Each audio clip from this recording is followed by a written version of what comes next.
Welcome, everyone, to another episode of Why It Matters. I'm Tracy Kronzak, Director of Innovation here at Now It Matters, joined by my co-host, Tim. Hi, everybody. I'm Tim Lockey, CEO at Now It Matters. Really glad to be here, Tracy. It's actually, today is a really cool day to record because our guest today has become a friend and confidant, I think, to us both. I will honestly say I cannot remember how he landed on our deck. It was just like there was pre-Mitch and post-Mitch in my timeline.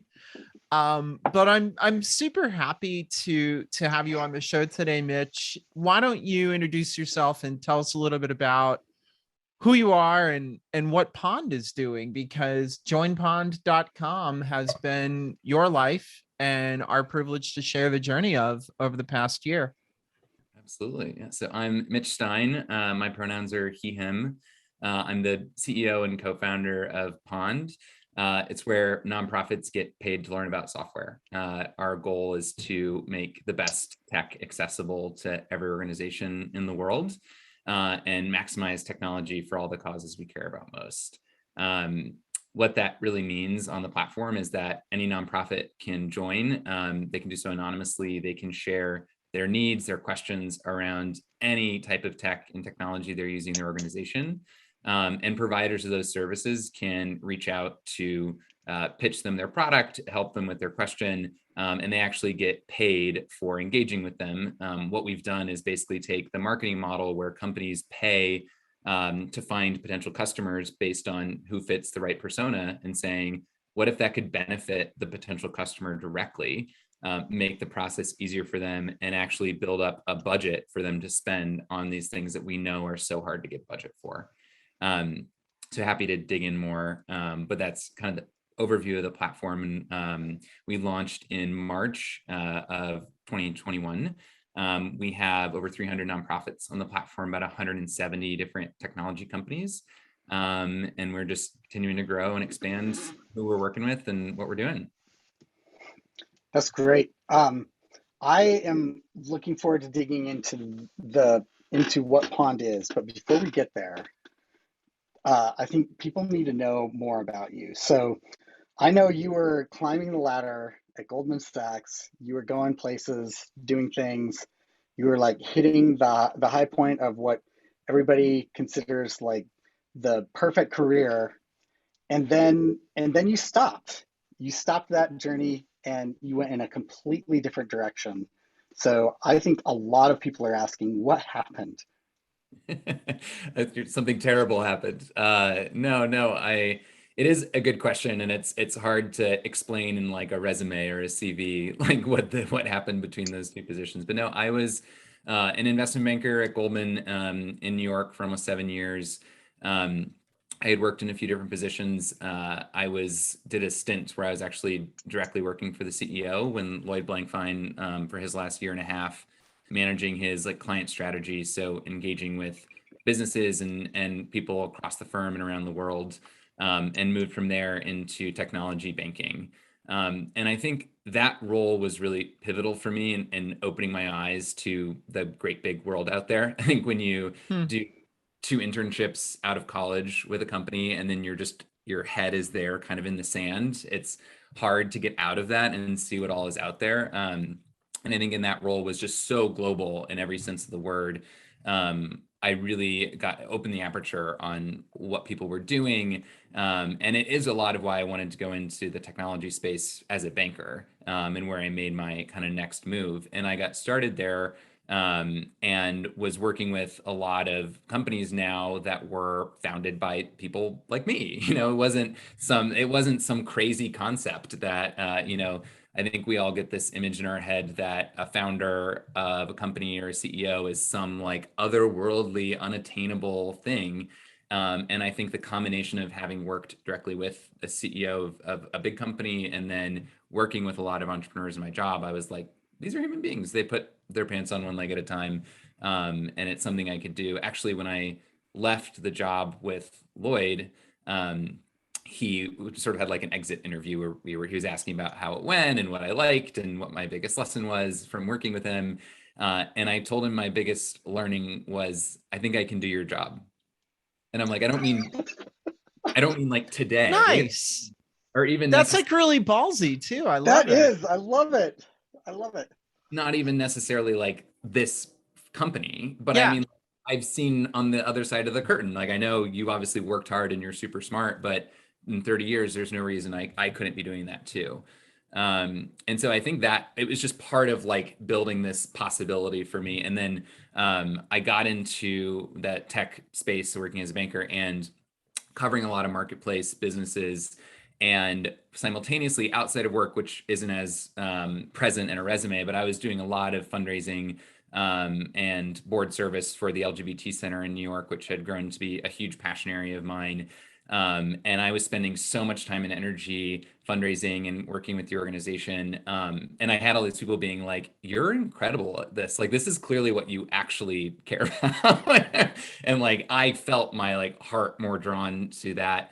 And I was like, I'm not sure I would be like best suited to be working at the organization or an organization necessarily, but I really care about the impact of the work they're doing. And as I looked, especially around fundraising and the tools they were using and the tools that were out there, the hidden costs and all these like their frustrations they were having moving between tools, it was just like really frustrating to me to see as a supporter and board member. And so that's where I just started digging in, and I started like obsessing over nonprofit tech. And the first thing I did was actually propose a nonprofit tech platform that Goldman could build. So I pitched this product internally that would have been a nonprofit specific banking platform. So it was a digital commercial banking platform, specially made for the nonprofit space, which there was, totally open brand space. There's no like nonprofit bank. And obviously a very big market with a lot of cash. And so we worked on that for about 6 months, put a team together internally, went through all these pitches, got to the final round, did a week-long offsite with McKinsey, and got to pitch to our firm-wide investment committee. And I thought that was going to be my next job. So I had sort of like mentally dissociated with my current role and I was like moving on, and I ended up finding out that we didn't get funded. And they just said, great work and great idea. We just don't think the go-to-market is possible. We don't think it is feasible for a big company to make a meaningful investment in a product that serves this sector because it's too hard to acquire customers in this space. And I obviously was like devastated. My initial reaction was devastation, and just like sobbing, crying at work, which I'd never done before, which is how I knew how much this meant to me. But had a like circle up with the team I had internally, and they were just like, you're not stopping here. Like, are you kidding? Like, look at everything that you've learned and what you've like accomplished just in this little project here. Like, you're going to keep going. Like, let's talk about this. And they had to tell me like I could go do that. And as we talked through it, we were like, okay, the go-to-market's a problem.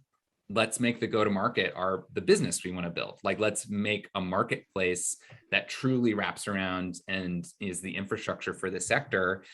If you could create that, if it was like Expedia, think about what Expedia did for travel, or like CarGurus and Carvana have done for cars. Like, could we do something like that around all the tools and services nonprofits consume, which are completely opaque? No one knows who's using what, why, pricing. It is all completely clandestine. And whenever information is not readily available, people are getting taken advantage of, or they don't have equal access. And so that became like the driving force. And I spent about 5 months trying to plan in my free time on like Saturdays, basically, of what the business could be or look like. In hindsight, it's like shocking how little I actually had sorted out when I was like, yeah, I'm just going to throw this 7-year career away and start a new but I put my 2 weeks notice in at the end of February 2020, and I walked out the door on March 6th, 2020. And I remember I was like, oh, that was an outstanding time for the world. Yeah. So I was like, had catch-up scheduled, and and people were like canceling, or I remember doing some of the elbow bumps in the office. And then it was like, boom, 5 days later, shut down. Wow. And this was in New York, right? You were living in New York at the time? Yeah, Okay. so I actually went out of town right after I quit to like be on vacation for a few weeks. And I landed in Miami, I remember, and it was like the NBA season was canceled, like New York City public schools shut down, and I was like, uh-oh. And so my parents, and I grew up in Indiana, and so my parents were like, you're not going back to New York. It was like a war zone at that point. Yes, And it was. they were like, just come back to Indiana and stay with us. And I'm still here a year and a half later. Mitch, something I just need to ask you, how long were you on the board of the LGBT Center there? Like, what was your tenure time? So I've been working with them for 3.5 years now, I think, but I was like, with the event that I worked in was Cycle for the Cause, the Northeast Asia side from Boston. So I was doing that event with them and kind of a leader with that for throughout 3 years before I joined the board too. I don't know if I ever told you this or not, but I mean, I have family that I grew up with out on Long Island, and I have sort of a very now sort of long distance romance with New York City. I went to grad school at NYU for a couple of years, but one of the organizations I worked for that may be familiar with you may be familiar with, or it might have preceded you, I worked for a private foundation out there before they paid out, called the Paul Rappaport Foundation. And Paul Rappaport was one of the co-founders of the LGBT Center in New York. And it was a really great experience to be that connected to that world for a few years before I moved on to the West Coast. And, you know, I do have a very sort of romantic idea of New York City now, but I know very well I'd never want to live there again. But that experience working with the Rappaport Foundation, you know, in the sort of 1990s, you know, was really seminal in kind of grounding me in philanthropy and grounding me in that world. And I met all kinds of neat people through that, up to including some of the gals who started like Star Network and, you know, some of the old timers who were left over from the Stonewall days. So yeah, it was a really fun time. And I'm always reminded of that moment in my life when I talk to you, because I was like, right, you were deeply involved with the same place. So yeah, and I love that expression, like getting anchored in philanthropy or anchored in impact. I think that was, you know, you asked, and I kind of had a meandering story, but I think a lot of that takeaway for me was realizing that it could be where I brought my skills to where I cared. You know, it didn't feel like, you know, me trying to go be an ED or like that was necessarily the skills I brought. But if I could help think at a macro level about the market and how to bring change at scale and a business model, creative business model thinking around it, that could be a way I could bring myself really authentically and valuably to the sector. And that was kind of what made the push. And I think you made the point about making money. I think when you're, at least for me, when I was like single, no kids, living in the city, obviously making like a lot of money, even I was just like, this is what for? You know, it was like, that wasn't you. I think when you're young and that happens, it's like, you get kind of like, you dissociate a bit from the value of that. And a lot of people get into oh, well, now I've got a house and kids and like spouse. And so like, now I got to just keep making more. And when you're not on that track, I don't know, I started to get a little bit like, what is the point? You know, it's, I got a little bit like dissociated with it all. That's super interesting. Thanks for your candor about that. And I think of it, it just makes so much sense. Of course, Pond was started by an investment banker, right? Like that is who that has to be. There's a lot of us that could be executive directors. I couldn't. I don't know why I put the us there. A lot of others that could be executive directors, but I think that not everybody has the vision, the high level perspective that you've had that I gain every time I talk with you. Do you think McKinsey was right?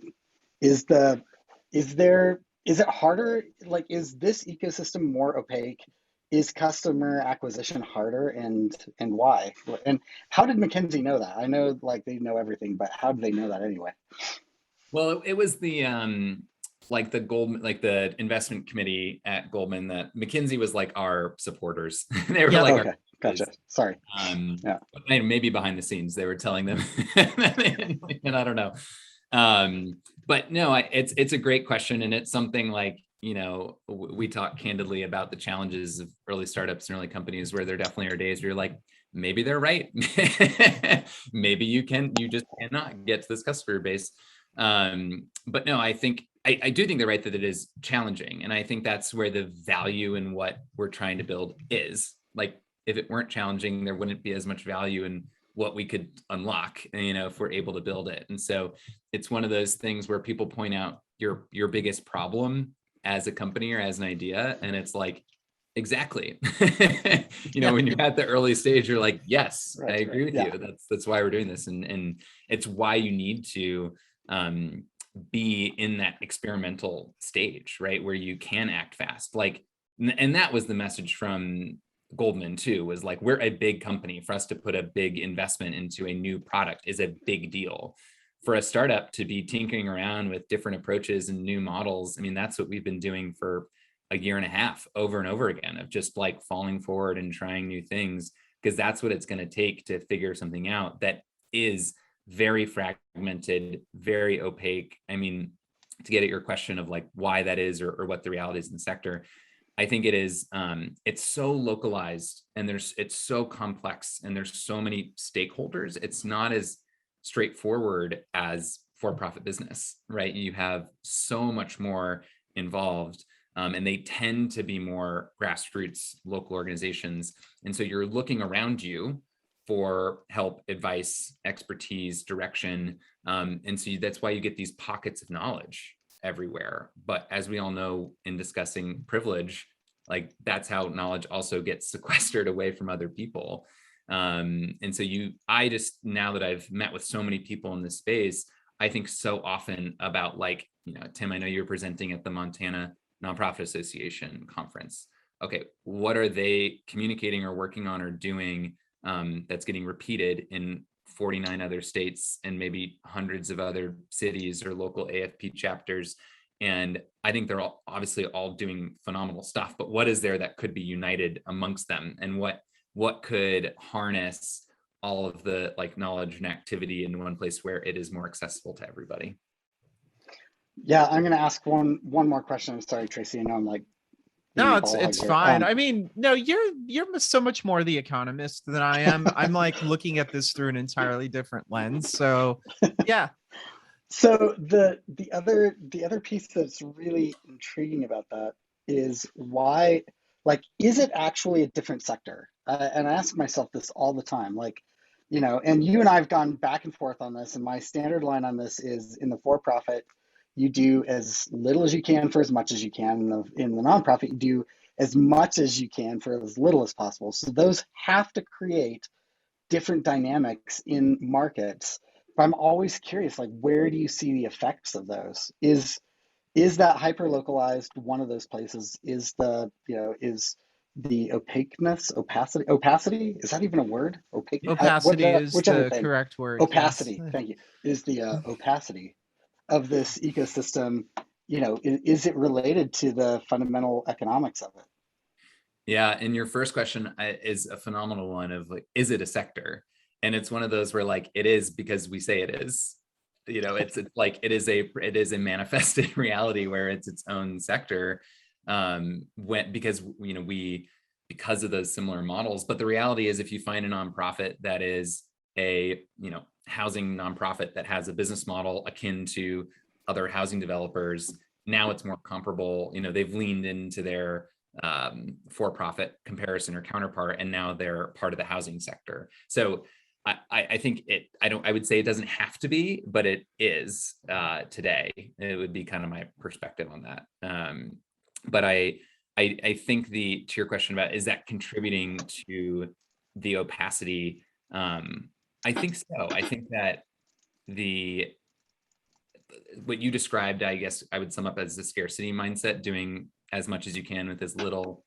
You know, I think that stymies innovation in a lot of ways, where you're not necessarily, like, the motivation is so crystal clear in a for-profit setting to be seeking efficiency and innovating, and like, even if we think that's wrong, that they're doing it for the almighty dollar, like everyone's aligned, there's like, Yep.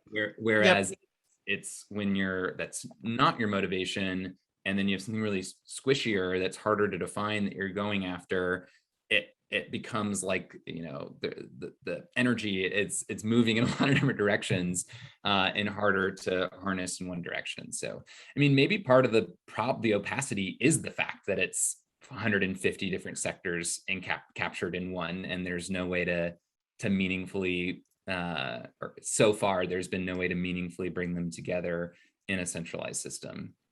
Well, I mean, to that point, Mitch, and I mean, this is where my mind is on what you're on about with Pond.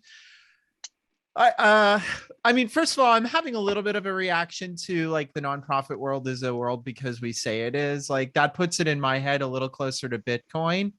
And I actually don't think that's true, right? Like, I mean, I have, a few $100s in Bitcoin because it amuses me. And I was showing the kids the other day, I'm like, look, I will say Bitcoin, Bitcoin, Bitcoin, and it will go up.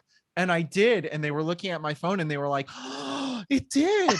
Right. Like, and I'm like, that's truly an economy of goodness knows what. But I think you're getting closer to something when you say, the way that nonprofits get, in my opinion, sub-verticalized around the communities and around the needs that they actually have to solve for because of the gross economic inefficiencies in the United States, at least, there is sort of an opacity to that world because nobody's got the time to communicate. And I personally believe that software sellers to nonprofits, at least ones that are too focused on profit, capitalize on that opacity.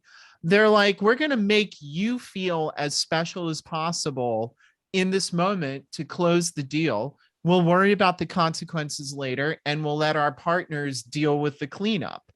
And I think what you are trying to do is what California has been trying to do for 40 years. And that is, create God's honest sunshine laws for the nonprofit ecosystem by saying, you don't have to live in that world where your own execution strategy limits your ability to communicate. I'm trying to create a democratic communication strategy around what it means to be serviced by technology.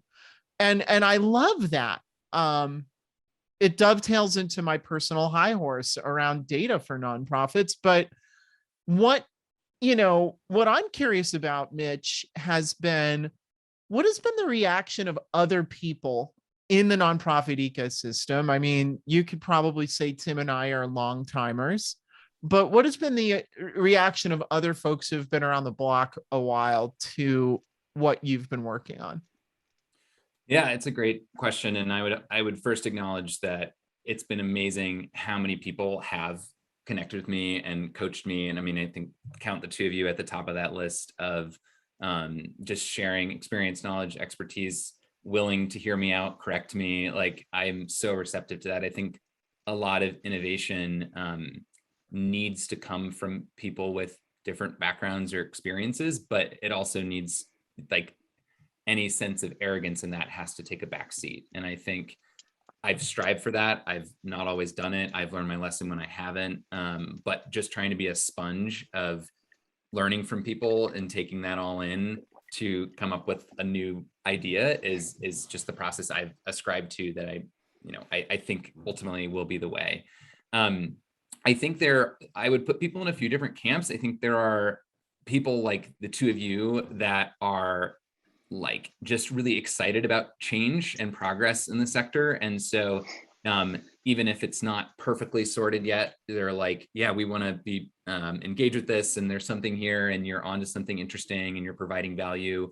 And then I would say there's kind of another camp, which I would put into the like, why it's tough to innovate in this space is, if you don't have it all solved yet, then like come back to me when you do, or like come back to me when you're successful, and not necessarily wanting to or having the bandwidth to engage and be a thought partner in the process, which it's okay. Like not everyone can, but there certainly have been some moments of frustration when there's feedback that's like, okay, this is great what you're doing around discovery and helping people pay, but you're not doing anything around change management. And I'm like, we're a few months old.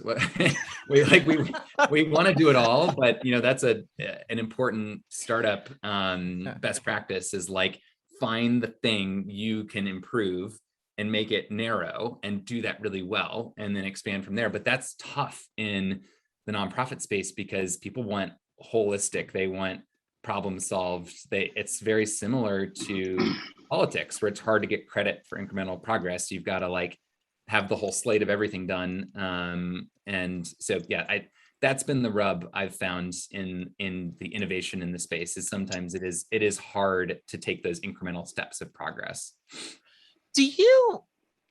So I will honestly confess and say that something that stymies me sometimes when I look at what any given institution's doing is, very early on in my career, I was trained, don't look at what's in front of you, look at where that's going to scale to in 5 years, in 10 years, in 20 years. And the problem with that is that it can be super predictive, but it's also super hard to not see the gaps, right? Because you're like, oh, holy cow, you need to turn 4 degrees to the left right now, otherwise there's going to be a gaping hole in 6 years.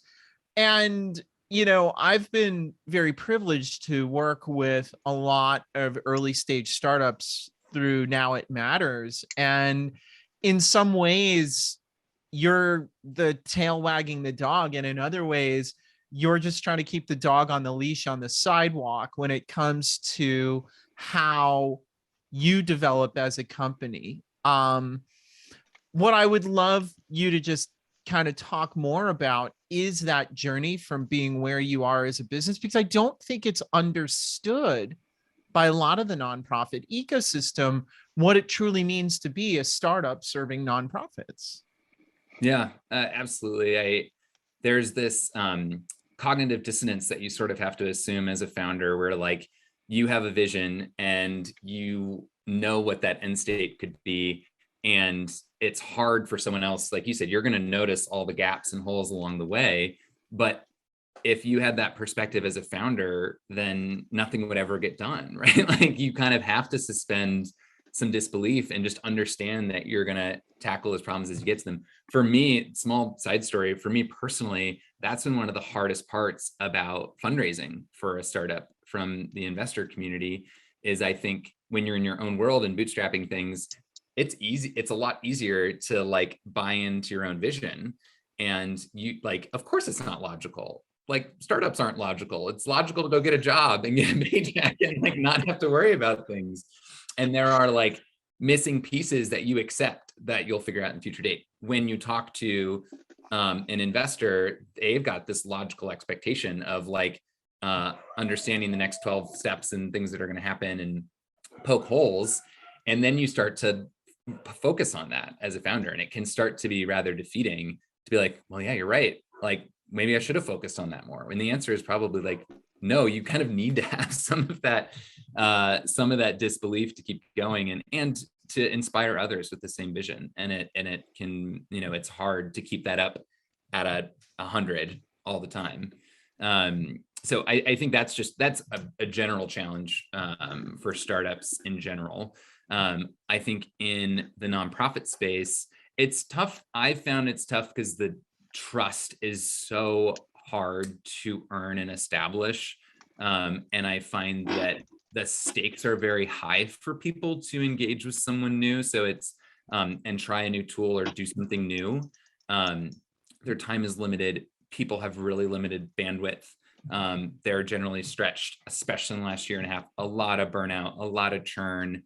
And so I think that is tough. Innovating and building new products is reliant upon engaging with potential customers and having that input and having those early adopters.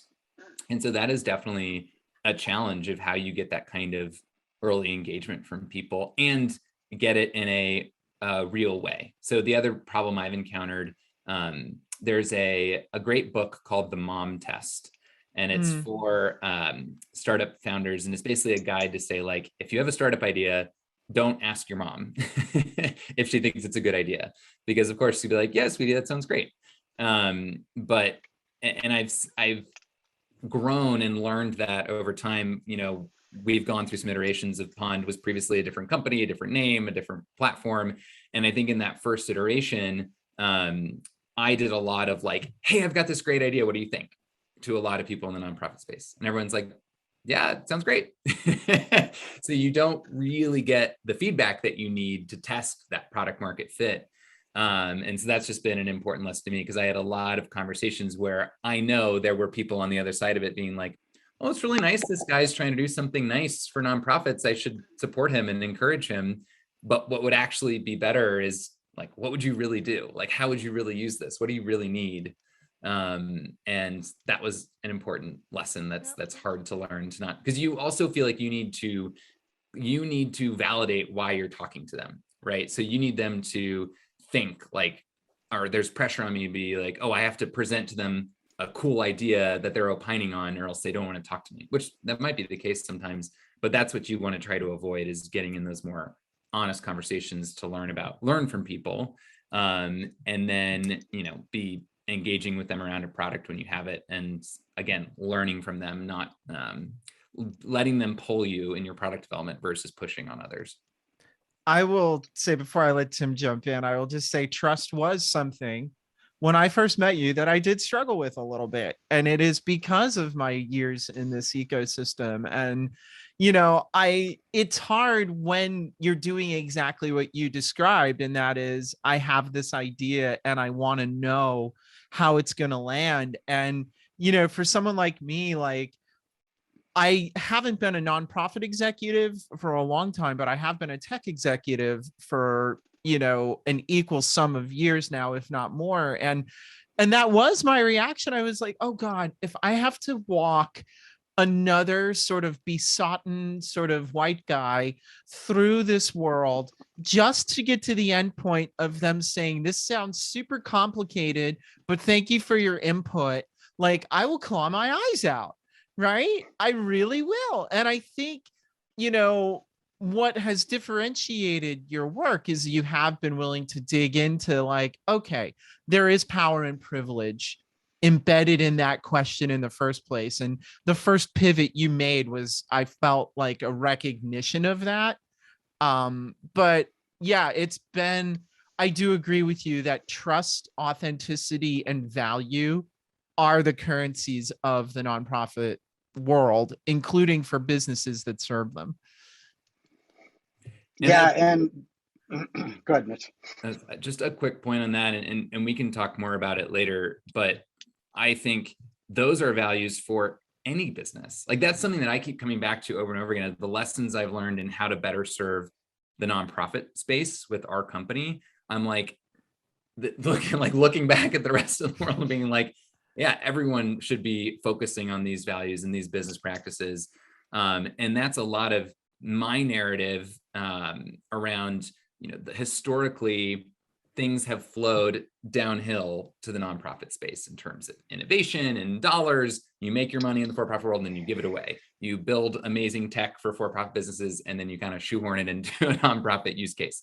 And I think we are at a pivot point where innovation is going to start happening around nonprofits and around impact and around good in a way that is going to be applicable to the broader universe of organizations, because you are going to see the nonprofit cause and organization merge with businesses. Like, I view that meeting in a middle place in the future. And I think that's what I've been on, as you like to say, Tracy, what I've been on about, particularly in investor conversations. Like, this is where innovation is happening. And I think I'm a little bit ahead of the ahead of the curve. People aren't necessarily seeing it from my perspective just yet. Yeah, that leads me to a question that I think would be really helpful, which is, what is Pond? In your own words, what is Pond? Why is it needed? What have you learned so far, and where is it going? Yeah, of course. Pond is the marketplace for nonprofit tools and services. And what I mean by that, because marketplace, I appreciate, is a bit of a like jargony word. But it is a way for any nonprofit to have equal access to the knowledge, awareness of the options that are out there, and more affordability of the things that are relevant for them. And the way that we've gone about doing that is to say, because it's so hard to sell into this sector, companies, businesses are spending a lot of money in a lot of different directions on marketing to get to these potential customers. But in so doing, it kind of alienates that audience. They're getting hounded and getting a barrage of cold calls and pop-up ads and spam emails that's not targeted. It's just because I work at a nonprofit, all of a sudden this is relevant to you. So there's this like dissonance between how we're trying to market to the audience and spending a lot of money on it, which is driving up the cost of our products. And then from the nonprofit's perspective, there's nowhere for them to go that they trust. They're just going to a friend and asking what they use, or spending a bunch of money on a consultant that they trust. It's this trust that is not being broken through by that marketing spend. And so what we said was, okay, what if we let that nonprofit leader put up their needs or questions in a space where they can be quote unquote marketed to in a safe way that protects their identity and all the rest, but the vendor who meets their needs can reach out and flag their product or service to them and want to connect. And if they do, that value of the marketing value of that lead, that new potential customer, we're saying that should go to that person. Like they should be able to monetize their own intent, their own time and attention in the same way that Google, LinkedIn, and Facebook do. And so in setting that up in sort of a simple way, we've learned that people can save a tremendous amount of time in actually sourcing the options that are relevant to their need. And on average, people are saving 50% on the products they're actually acquiring through Pond, to no discount to the vendor. It's all just based on them capturing that marketing expense for themselves. So just a use case as a case study is someone comes on, they want their first CRM. They've never had one before. These are the priorities of the organization, other tools that they use. They can lay that all out in their profile. They'll generally have 5 or 6 options, reach out and explain their product and why they should connect. If they meet with 5, they have $500 in their account. It was streamlined how they connected with everyone, and they've now got all this information side by side to make a decision, and they're going to save $500 on whatever they end up purchasing. So there's just nothing else like it. There's no other way that you can save time and energy in a search process, and then you're getting paid for that engagement. But it's because of how we've turned that marketing behavior on its head to better benefit the sector. Yeah, it's super innovative, and it's really helpful to know about the story with Goldman Sachs and trying to get a market on there and realizing, okay, the need in the market is actually customer acquisition, which is why you've identified, okay, the value add here is to actually focus on what is customer acquisition, which I think separates you from just like a traditional aggregator, of which there are lots, right? So there are other aggregators out there that are not marketplaces.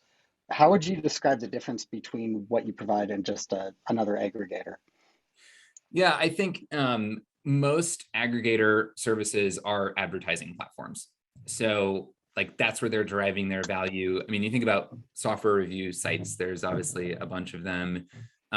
They're not actually participating in the commerce, the purchase. So the connection is made and then it goes off platform. For us, since those funds are going to the purchaser, the customer, we're now a part of that broader journey. And so we're a part of the actual sale, which we would want to, that's how you build a marketplace versus an ad platform or aggregator. It obviously takes scale and building that up, and it has to be beneficial to both sides. Like that's the big challenge with marketplaces, is you always have these two masters, right? You've got the chicken and egg, like getting both supply and demand to the platform is always a huge challenge. But it is really differentiating for us to have that account structure. And that's the real benefit to the individual to use it too, is they're getting that monetary benefit for their time and attention that we can see actually aligns to a better experience by taking out the advertising component, where it's in their control and they sort of dictate the engagement and interaction they have with people on the platform. And it was a direct result, like you said, Tim, of we actually started with a traditional aggregator and learned that people didn't have the time to engage with it. It was very uncomfortable and it took a lot of effort from them. And so there was this big barrier there, and the money was a big barrier. If you didn't think you had money to spend, then why are you shopping? And trust, being able to do it anonymously and have it be on your terms and your time, and have us as a bit of an intermediary to help in the process, has been huge. And I think there's a lot more to learn from that. I think another big layer that we can get into is expertise. Now that you've set up a better process, how do you introduce more like accessible expertise around it? But that's where I think we can definitely grow into. Go ahead. Oh, I was going to say, Mitch, that actually was half of a very abstract question I wanted to ask you, because the other half is super abstract and you can be like, I have no idea, or I don't want to talk about that, and that's okay. But like, I have started observing this trend of traditional sort of software developer platform, ISVs, however you wanted to do that, literally picking up their own services arm. And, to that point, my reaction to that is great. That's going to work as long as all the people you acquire stick around, because the second they leave, there goes your domain expertise. So the 50% of what I want to ask you is how can we create something that actually values domain expertise in the structure that you're proposing? And the other 50% of what I wanted to ask you, which is super abstract right now, is that I've also observed, the nonprofit world at large is really having to confront issues of what it means to do quote unquote good in the world. That is in the fallout of the January 6th coup attempt here in the United States. That is in the fallout of the Trump administration.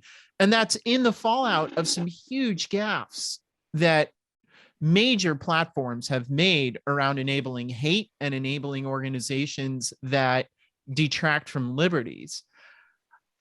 Do you have any idea how you're going to even start thinking about those issues on Pond? Is the other 50% of that question. All right. Well, take the easy one first. Hey, let's just throw a landmine out there. Go ahead, Mitch. Let me separate the two. Yeah, totally. But no, to your first question, I was just chatting with some another founder of mine that's a mentor this week, and we were talking about, the SaaS environment is becoming like ever more complex. There's these like niche products that are doing specific things really well, and that tends to be where the environment's going. And moving open source, like that stuff isn't necessarily new, but as that proliferates, it becomes more complex for any one company to service that whole ecosystem. And I think there's also an opportunity for more niche expertise from a service level that you would want in a more like all-you-can-eat option to have service. So being able to say the person that's the expert at integrating HubSpot with Slack, that doesn't work at Slack or HubSpot, but they're like an independent. I see this ecosystem of independent providers, either like between platforms or expertise on a given platform, that doesn't need to live at a company. And in fact, I think that can really help the ecosystem of tools. One vision I kind of have is similar to the ecosystem of service providers around the Salesforce, which obviously has been like a huge contributor to their explosion as a company and their success. But what if you could do that around a vertical?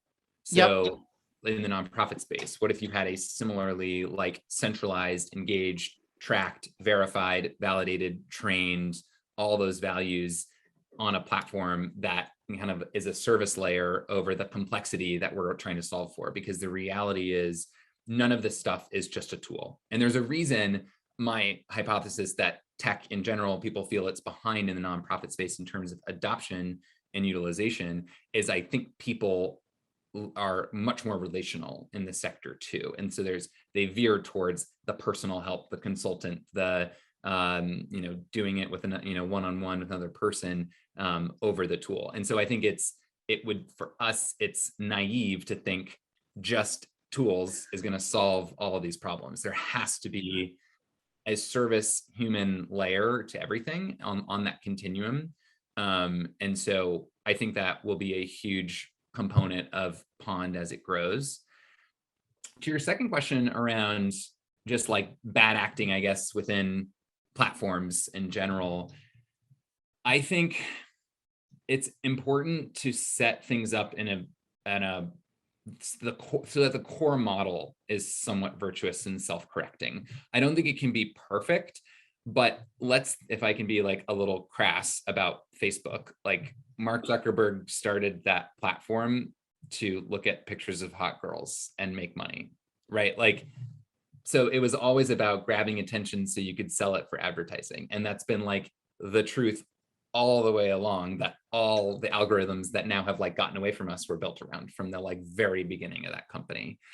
And so if you think about a model that is not built on advertising, but instead built on reputation, that is built on valuing people for their time, that is built on like independent people or individuals owning and controlling what they're receiving and what's relevant to them, and benefiting from that, and it being more efficient for connecting your advertiser in this model. It's actually more efficient for them to just be able to pick the person they want to connect with instead of blanket advertising and playing into an algorithm.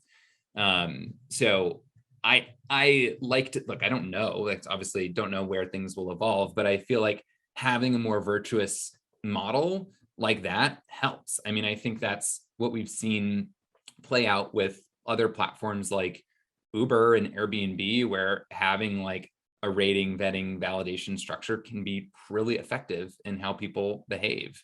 And I think it's funny, I think about the fact that there's very little repercussion in nonprofit software consulting. Yes, if something that goes wrong. drives, Oh, that keeps me absolutely. awake every Yeah. night. Yes. Absolutely.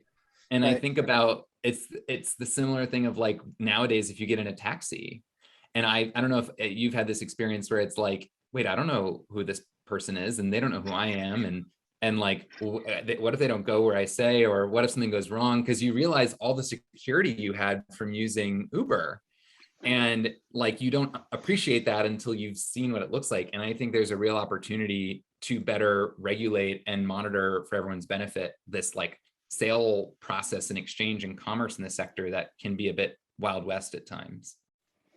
Yeah, that's such an interesting, I've never thought of that, but yeah, I'm way more comfortable in an Uber. And what it raises is that there's always implicit trust in an institution of some kind. And institutions that create more transparency actually like allow a different level of trust, right? So when Uber first came out, it was crazy. It was like, wait, I'm going to get in the car with a stranger. And that's completely flipped now to where the taxi feels like the stranger. That's wild to think about, and such a great observation. I mean, I'll be candid, an early experience in Pond, which like we thought was a failing, was someone got a product that they weren't happy with. They were like, they told me it was going to do XYZ and it didn't. And I don't want to use it anymore after 2 months and I want a refund. And we were all like devastated. We're like, oh no, it didn't work. This is one of our first customers. Like, this is the worst thing ever that could happen. But guess what? To your point exactly, Tim, because we were a platform and an intermediary, have them a full refund, not prorated. And, we're able to call out a salesperson that was making mistakes and promising things that they didn't have. And that person's not with the company anymore. And we were able to rectify their relationships with customers. So it's like turned from what we thought was a failing of the platform to actually a demonstration of how valuable Absolutely. this can be Absolutely. for the sector. Yeah. And I have to say, and I think that our very first conversation, it was about the expertise side of things. I was like, okay, you have two, like providers aren't providers. Some are consultants, some are ISVs. What's the plan on that? And I remember feeling unsatisfied with your answer, and looking back, it made sense because you're doing an MVP model. You are like solving the next thing, and and I think that that is, to Tracy's point, why we've continued to feel so good about engaging, is because you have an awareness of the sequencing. And I think, the more I do around being a founder, and the more I'm figuring out our own innovation around some of this, the more I'm realizing, like, it's not about innovating and having good ideas. It's about knowing what the sequence of execution is, and knowing, like, how you're going to take the learnings and forward that into the next sequence. So yeah, congratulations on that. And that, like, we need to blast that little story that you're talking about there out there, because that is absolutely at the core of what is happening, is that there is so little accountability, because the nonprofit sector is so relational, and it is so word of mouth. That is how decisions get made, is who you know, and their experience. So I just And I think think that's amazing. it's a perfect example of like the breakage in innovation, right? So like zooming way in on it, you'd be like, oh, this person got a product that was bad for them, so Pond sucks. Zooming way out, you're like, oh wow, think how many more bad sales were stopped by, and the fact that we cured them, at least from a monetary perspective, and got them to the next. So like, but I often think most people are way too zoomed in on, like you said, the one step where they're, if you're at a micro level, it'd be able to point out like a wrong and say something is bad, and not being able to zoom out and think about the bigger impacts, which is what I talk about when people want it all to be solved. So, and Yeah, well, and an intermediary is just such a, like, such a new idea here, that there is actually somebody that can navigate a conversation between those. And I mean, I know for sure Tracy used to sit in a large platform that navigated those conversations within the platform around success. And it is very awkward to have, no matter what. And, like, in our work with Now It Matters, we haven't done everything perfectly. We've had some projects where it's just like, how did we get here? What is our next step on that? And, having an intermediary that helps with that conversation, it can't be the platform, it can't be the provider. It has to actually be some kind of, some kind of broker. And I just think that that is so new to the market. People can't really get their head around what that could look like, but it is such an intriguing need. Well, it's that greater transparency that we sort of led with at the top of this conversation, right? And I mean, it sounds kind of humorous, but I do take it to places like, Bitcoin, because one of the fundamental premises is transparency in transactions, right? And that's especially true if you look at something like even Ethereum, right? Where they're like using it to benchmark transparency as one of the sort of uses of that particular blockchain. But I think that is such a powerful story, because that type of transparency over time will produce a new accountability that actually addresses one of my great frustrations with how software is sold to nonprofits. Is that it's universally recognized that nonprofits don't have enough time or information to make decision. So whoever shows up with the best story to tell usually wins. And that's not what a nonprofit or an organization needs to succeed. It needs something that is more durable and more founded in its own values.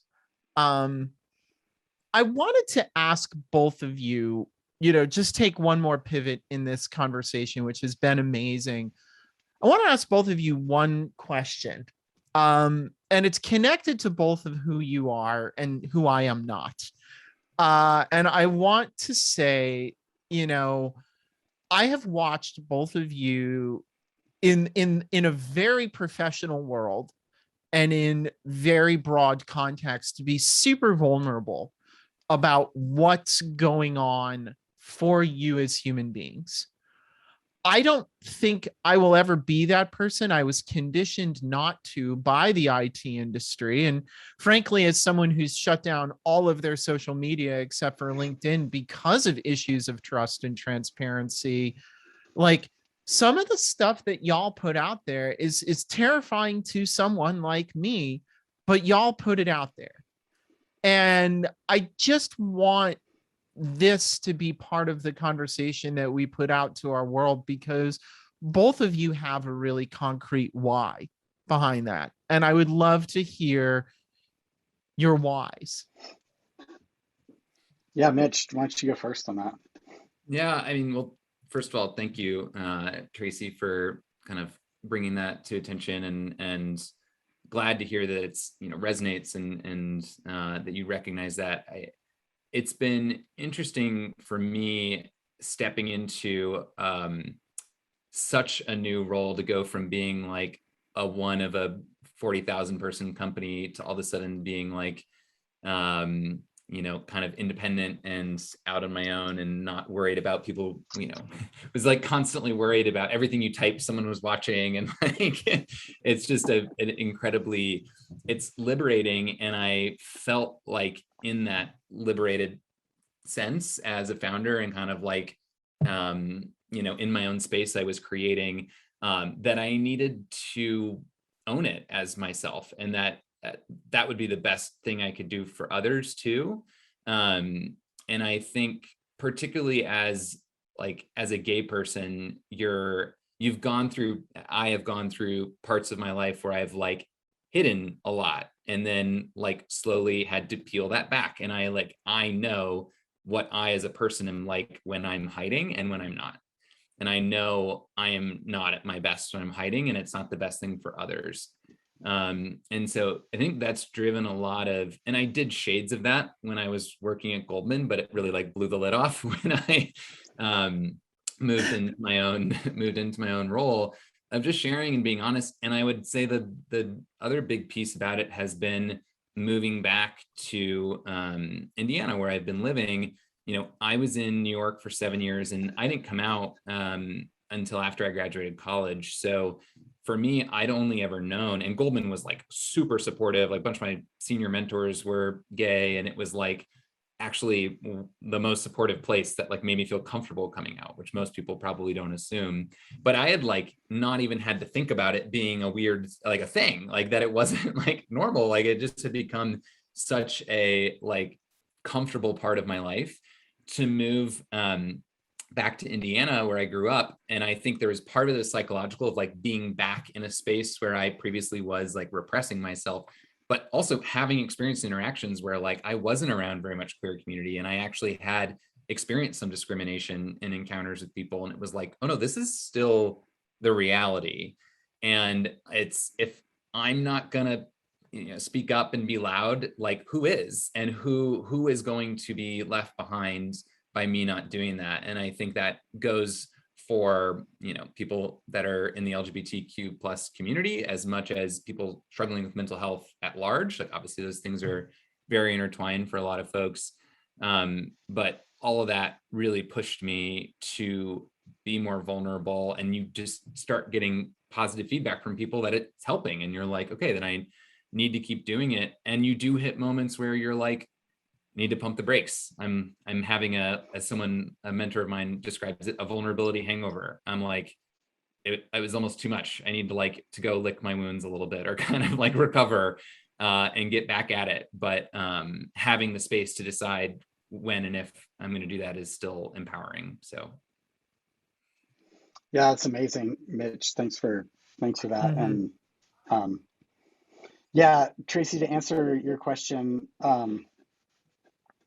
I think I did hide a lot of that part of myself on socials for a long time.